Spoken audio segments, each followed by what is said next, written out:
Hello guys! Hello mga idol! Ito na naman po tayo, nagbabalik. At ang ating feature ngayon mga idol ay itong super gas saver ng Yamaha YTX 125. Nako mga idol, sa lahat na po yata ng pangbiyahe o sa mga patipiran mga idol, isa ito sa mga rini-recommenda ko mga idol kasi subok na ito mga guys. At isa pa sa nagustuhan ko dito guys ay itong kanyang step nut dito na isang buo. Ito guys kahit na isingle mo lang siya, wag mo siya lagyan ng sidecar, meron siya guys. At tapos yan pa guys yung kanyang double shock, di ba? So kapag itong naano mo guys, ang nakuha mo ang kulang na lang dito sidecar. At syempre guys, wag niyo po ipo-forward ang ating video kasi maya-maya lang po ay i-update ko po kayo ngayong 2025 ang updated price nito, magkano ang updated nito ngayong 2025, kung may naibawas ba. Ang sa tingin ko guys na bawasan na ang kanyang price mula nung 2024 ay iba na ngayon ang kanyang presyohan mga idol. Well syempre mga idol, ang pinakamaganda dito sa YTX ay ang kanyang muka mga idol. Yan yung kanyang bilog.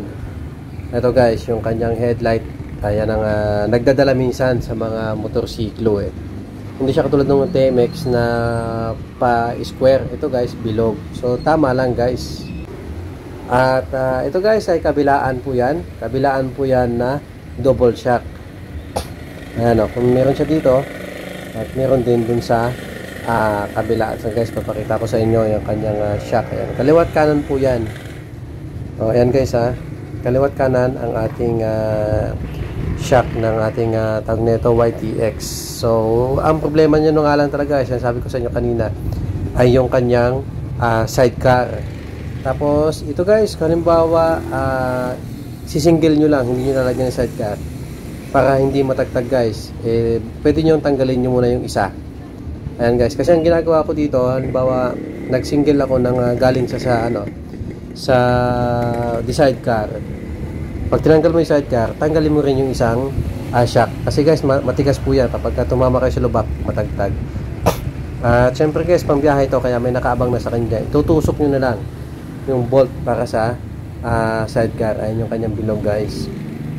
At ganoon din po dito sa ilalim mga idol. May nakaabang dyan para sa sidecar mga idol. So, ginawa ito guys, hindi lang pang service, kundi pang negosyo, ganun din yan. At ito guys, kagandahan dito sa YTX guys, kahit ito ay 125 lang, ay napakalakas nito humatak mga idol. Ang ginagawa ng ganito sa amin, marami dito, pinang-sisingle nila to guys, kasi meron siyang apakan tapos may nakabuilt-in na sa kanyang apakan yan. So nakikita nyo guys. Tapos kahit hindi siya FI, yan guys di karburador yan, napakatipid niya mga idol. Ang tipid niya para siyang FI na rin. Di ba? Hindi siya FI pero para ka naka-FI kasi nga napakatipid niya mga idol. Tapos ito nga kanyang dito guys, yung kanyang panel dito ay parang classic ang datingan.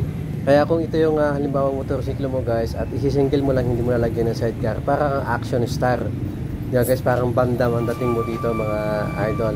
At dito guys sa loob, meron din po silang kulay pula. Kompletong kulay pula nila dito guys At ito na guys, dako na po tayo sa kanyang updated price. Ito na po ang kanyang cash and installment na updated price ngayon 2025. Ang kanyang cash ay 57,900. Ang kanyang down payment ay 5,790. Ang kanyang 24 months ay 3,744. Merong rebate na 400 pag updated kayo magbayad. Tapos ang kanyang 36 months ay 3,037 pesos. Meron din rebate na 300 mga idol. So napakamura mga guys At meron din 12 months mga idol. Contact lang po kayo sa kanila. At sa ating next video mga idol, ito pinayagan po tayong pumasok ng Yamaha branch dito sa Morong Rizal mga idol. Ayan, napakadami lang motorsiklo dito guys. Dito marami tayong i-update na motorsiklo. Hanggang doon yan mga idol, sa dulo napakadami po niyan. At pasalamat po ako at pinayagan lang ako pumasok dito mga idol. Napakadami niya hanggang dun sa labas guys. At kung halimbawa guys, nagustuhan nyo po ang aking feature ngayon na YTX Super Gas Saver. Ito po ang kailang complete address kung pupuntahan dito guys. Tomas Claudio Street, Sitio Namay, Barangay San Juan, Morong Rizal. Complete address po yan nila dito mga idol. At dito guys, meron din po silang service. Halimbawa gusto niyo magpa-change oil, o kaya gusto niyo ipa-check up ang inyong mga motorsiklo.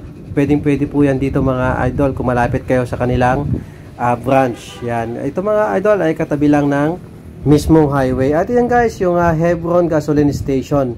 Katabi lang din po. Ayan po mga idol, ang ating update ngayon sa mga motorsiklo. Mga guys, kung mayroon po kayong katanungan, huwag po kayong mahiyang mag-comment mga idol. Sasagutin po natin sa mga comment section yan mga guys. At sa mga gusto nyo i-update about sa motor na pinapakita ko mga idol, comment lang din po kayo guys. At salamat po sa mga nanood dyan. At huwag nyo po sana kalimutang i-subscribe ang ating channel. Thank you guys. Salamat po.